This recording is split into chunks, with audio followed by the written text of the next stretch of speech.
Gente que do nada, só de ver a sintonia que você carrega, arruma treta com você de graça.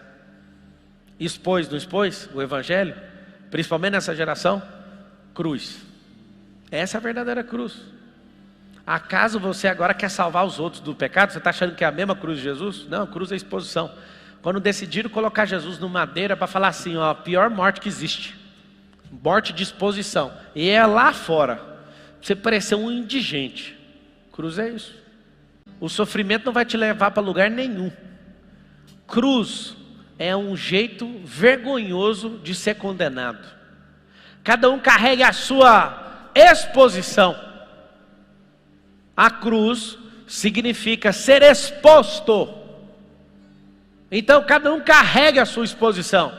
Uns acham que foram chamados para ser advogados, outros para ser engenheiro. A exposição é quando você fala, eu sou discípulo.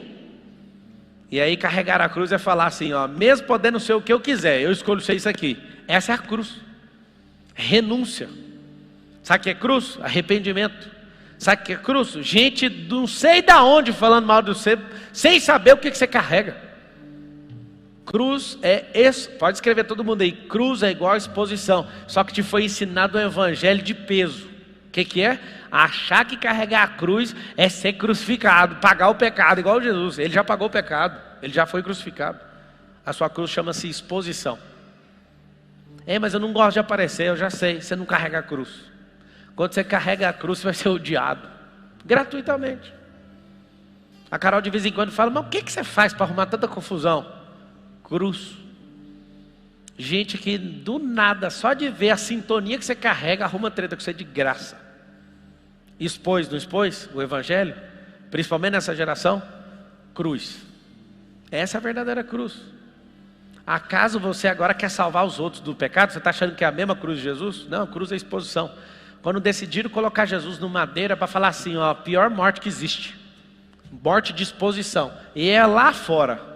Você parecer um indigente. Cruz é isso. É tão bom conhecer a Escritura. Maldito todo aquele que não persiste em praticar todas as coisas escritas no livro da lei. Só tem um jeito de você sair debaixo da maldição da lei. Acessando a graça. Não é um evangelho barato, é gratuito. Diferente, barato você ainda paga alguma coisa. Graça é o seguinte, não é da sua conta. Não é da sua conta. É evidente que diante de Deus ninguém é justificado pela lei, pois o justo viverá pela fé. Sabe o que eu amo em Deus? O recado que Ele dá para outras gerações. Você que é religioso, imagina você vendo Moisés descendo do Monte Sinai com as tábuas na mão. Aí Moisés chega e fala, ó, vou ler para vocês aqui, presta atenção. Não matarás. Moisés, você é assassino, Moisés. Nós vimos você matar o cara, mano. A prova que Deus não é religioso é que Ele pega um medroso para ser pai da fé. Ele pega um cara que nem sabe fazer barco para construir navio. Ele pega um assassino para mostrar a lei. E Ele pega outro múltiplo assassino para mostrar a graça. Presta atenção no que eu acabei de falar. Um religioso não deixa não. Você não pode não, Paulo. Sei que perseguia. É porque ele não entendeu que o bloqueio tem intimidade com o propósito. Deus pega o medroso para ser o pai da fé. Está entendendo o que eu estou falando ou não? Deus pega o suplantador e trapaceiro chamado Jacó para ser pai de Israel. E vira o nome dele, vira Israel, que é a nação até hoje. Vocês estão ficando louco.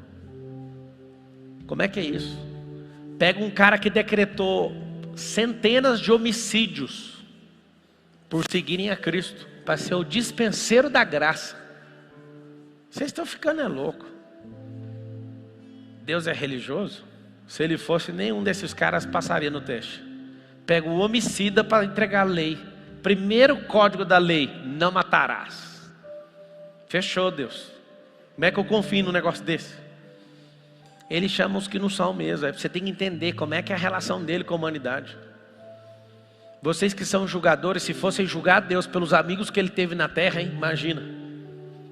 Deixa de ser julgador. Entenda o que é a graça. Isso não é problema seu.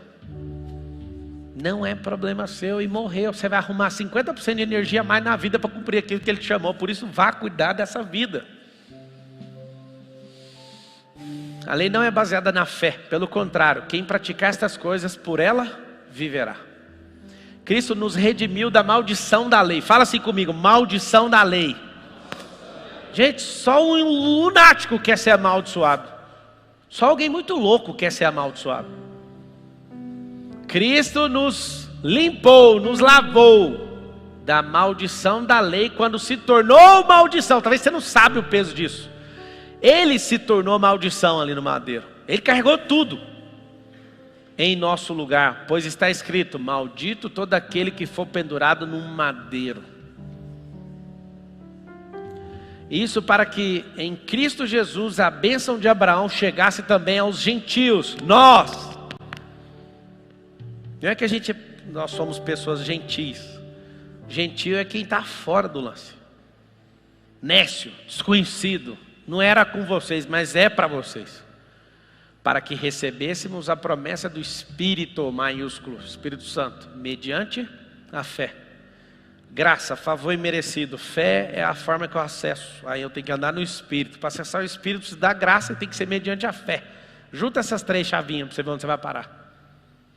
Irmãos, humanamente falando, ninguém pode anular um testamento depois de ratificado, depois de confirmado, nem acrescentar-lhe algo. Assim também as promessas foram feitas a Abraão e ao seu descendente.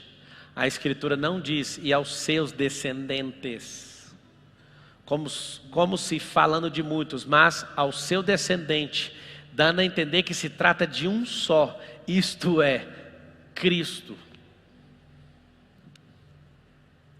Por que vocês não leem a palavra em casa, hein? Um trem desse aqui é chocante.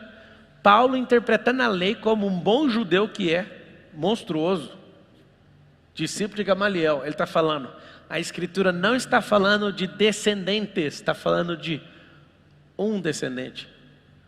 Na linhagem de Abraão chegou uma pessoa e aquela pessoa cumpriu. Cumpriu. Fecha o livro da lei. Quando você entender o que é fechar o livro da lei, você vai entrar na dispensação da graça. E a melhor parte de todas vocês têm que saber, a graça não é um evangelho, é um tempo. É uma qualidade de Deus e um tempo. Vai fechar esse tempo. Quando inaugurar o reino, aí você fala, mas já não começou? Começou. Mas quando inaugurar o governo, quando descer o governante, que é Cristo, a graça acaba. E algumas pessoas vão parar de rir mesmo, porque vai acabar toda a graça. O dia que eu descobri isso, eu falei, peraí, só um pouquinho. Eu que vim de escola pública, eu sempre deixava passar no final do ano. Não sei se vocês fizeram isso também. Não funciona a última nota. Essa parada do de glória em glória, o estabelecimento do reino é a partir de agora. E o jeito que você vai reinar na terra não é numa prova final, é no que você construiu na sua experiência humana. Vai ter um governo milenar aqui na terra por 1000 anos. E não ter esse entendimento é a pior coisa que você fez na sua vida. Tem muita gente que vai ficar assustado com Jesus. Mas Jesus, eu fiz isso. Sai. Você não está contabilizado aqui no reino. Poxa, mano, Jesus não tem problema de amnésia, não tem problema de memória, ele não é sacana. Vai falar, aparta-te de mim que eu não te conheço. Tem problema de memória? Não. Você não fez o que eu... Você não é aquilo que eu mandei você ser e o desdobrar disso tomou outro rumo. Você não fez o que você foi chamado. Deixa eu te falar, o que indica fazer o que Deus chamou? É ser aquilo que Ele falou que você é. Não adianta você tentar copiar a tarefa do outro que você vai se lascar.